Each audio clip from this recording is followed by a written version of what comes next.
Good evening, all. This is Siad Illegal. Welcome to Post Market Report, sponsored by Delta Exchange, leading cryptocurrency trading platform in India.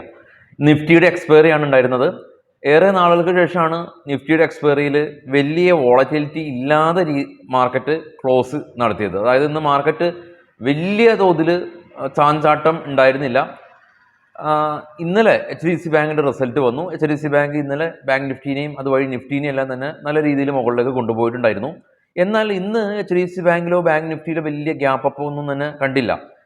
മറിച്ച് HDFC bank ഇന്ന് റെഡിലാണ് close നടത്തിയത്.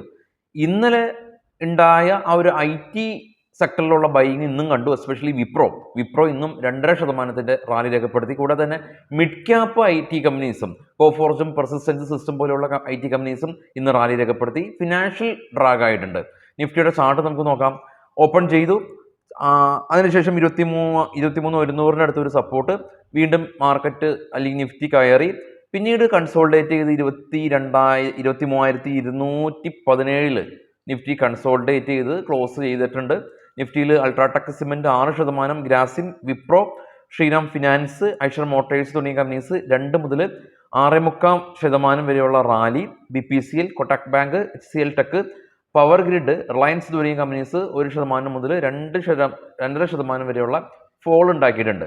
Global മാർക്കറ്റിൽ പൊതുവേ ഒരു mixed ആയിട്ടുള്ള അവസ്ഥയാണ്. ഏറ്റവും ടോപ്പിൽ ബിറ്റ്കോയിൻ $3,100 ഒരു ഇടിവ് രേഖപ്പെടുത്തി, എങ്കിലും 1,00,000 സപ്പോർട്ടായിട്ട് ആക്ട് ചെയ്യുന്നുണ്ട്.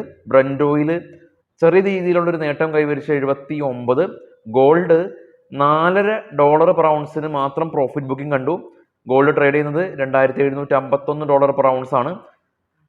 ഇന്ത്യ വിക്സ് ഇന്ന് ഫോളൊന്നും ആയിട്ടില്ല, 16.7 തന്നെയാണ് നിൽപ്പ്. ഡോ ഫ്യൂച്ചർ ഫ്ലാറ്റ്. ഏഷ്യൻ സെറ്റിൽ നിന്ന് ജപ്പാൻ മാർക്കറ്റ് മാത്രം ഒരു 1% റാലി. ഓസ്ട്രേലിയയും കൊറിയയും ഫോൾ ആയിട്ടുണ്ട്. China positive. ഇപ്പോൾ ട്രേഡ് ചെയ്യുന്ന യൂറോപ്യൻ മാർക്കറ്റിൽ ഡാക്സ് ഏറ്റവും താഴെ കാണാം. ജർമ്മനും ഫ്രാൻസും പോസിറ്റീവാണ്. എന്നാൽ UK മാർക്കറ്റ് ഫ്ലാറ്റായ രീതിയിലാണ് ഉള്ളത്. അതായത് മാർക്കറ്റ് ഗ്ലോബൽ മാർക്കറ്റുകളോ എല്ലാം തന്നെ കൺസോൾട്ടേഷൻ ഫേസിലാണ്. ഇന്നലെ US മാർക്കറ്റ് മാത്രം ഒരു റാലിയിലാണ് ഉണ്ടായിട്ടുള്ളത്. ഇന്നലെ നാസ്ഡാക്കും ഡോയും എല്ലാം തന്നെ പോസിറ്റീവിൽ ക്ലോസ് ചെയ്യാനായിട്ടൊക്കെ പറ്റിയിട്ടുണ്ട്. ബഡ്ജറ്റ് ഡേ അടുത്ത് വരുന്നുണ്ട്. മേ ബി അതാണ് ഇന്ത്യ വിക്സ് ഫോൾ ആവാതെ 16 നിലയുറപ്പിക്കാനുള്ള പ്രധാന കാരണം ബഡ്ജറ്റാണ്.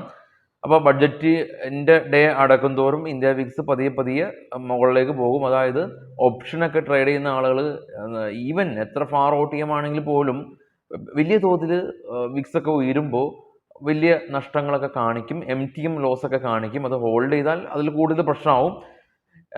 മാർക്കറ്റ് ഈ ഡെയിലി എക്സ്പയറീസ് എല്ലാം തന്നെ മാറ്റിയതിന് ശേഷമാണ് ഇത്ര അധികം വോളറ്റിലിറ്റി ഉണ്ടായിട്ടുള്ളത്. വോളറ്റിലിറ്റി കുറയ്ക്കാനാണ് ചെയ്തിട്ടുള്ളതെങ്കിൽ കൂടിയും നേരെ വിപരീതമാണ് ഇപ്പോൾ മാർക്കറ്റിൽ സംഭവിച്ചത്. ഇനി സ്റ്റോക്കുകളുടെ കുറച്ച് വാർത്തകളിലേക്ക് നമുക്ക് പോകാം.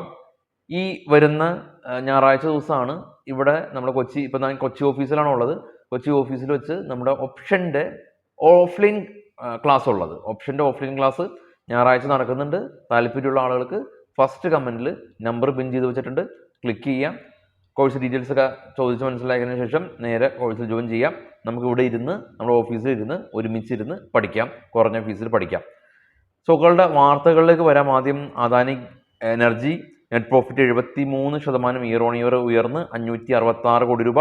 Mazagon dock ship builders company 70,000 കോടി രൂപയുടെ സബ്മറൈൻ പ്രൊജക്റ്റുകൾക്ക് അംഗീകാരം കിട്ടി.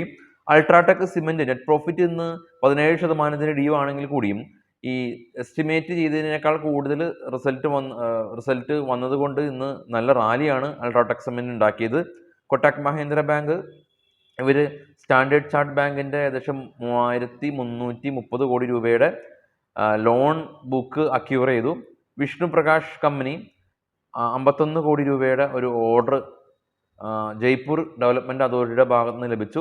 സഞ്ജീൻ international company net profit 18% rally രേഖപ്പെടുത്തി. റവന്യൂ 11% റാലി രേഖപ്പെടുത്തി. മാരുതി സുസുക്കി കാറിൻ്റെ വില വർദ്ധിപ്പിക്കുന്നു എന്നുള്ള ന്യൂസ്. കൂടാതെ തന്നെ ഇവർ EV കാറ് 2025 കൂടിയിട്ട് EV SUV കാർ ഇറക്കും എന്നുള്ള ന്യൂസും ഉണ്ട്. ജി എൻ്റർടൈൻമെൻറ്റ് നെറ്റ് പ്രോഫിറ്റ് 180% ഉയർന്ന് 164 കോടി രൂപ കരസ്ഥമാക്കി. Tata communication company revenue almost double ആക്കാനായിട്ട് നെക്സ്റ്റ് 2 ഫിനാൻഷ്യൽ ഇയറോട് കൂടിയിട്ട് കമ്പനി ലക്ഷ്യമിടുന്നു. ഡോക്ടർ റെഡ്ഡി നെറ്റ് പ്രോഫിറ്റ് 2.5% ഉയർന്ന് 1411 കോടി രൂപ. KFin technology company net profit 89 കോടി രൂപ, ഈ തവണ 90 കോടി രൂപ, almost flat. FCN E commerce company net profit, ഇവർ ഒമാനിൽ ഇവരുടെ ബിസിനസ് ഇവർ തുടങ്ങാനായിട്ട് തയ്യാറെടുക്കുന്നുണ്ട്. ആംബർ എന്റർപ്രൈസസ് കമ്പനി ഇവർ 480 കോടി രൂപ ലോസിൽ നിന്ന് ഈ തവണ 35 കോടി രൂപ പ്രോഫിറ്റിലേക്ക് കമ്പനി ഉയർന്നു. തൈറോ കെയർ കമ്പനി 15 കോടി രൂപയിൽ നിന്ന് 19 കോടി രൂപയിലേക്ക് പ്രോഫിറ്റ് ഉയർത്തി. ഗ്രേവ്സ് കോട്ടൺ കമ്പനി ഈ തവണ 64% നെറ്റ് പ്രോഫിറ്റിൽ കുറവ് വന്നു.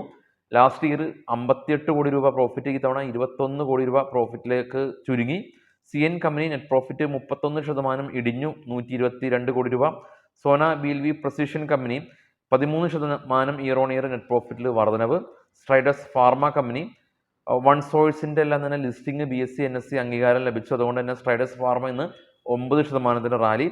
Indian energy exchange company net profit 92 കോടി രൂപയിൽ നിന്ന് 107 കോടി രൂപയിലേക്ക് പ്രോഫിറ്റ് ഉയർന്നിട്ടുണ്ട്.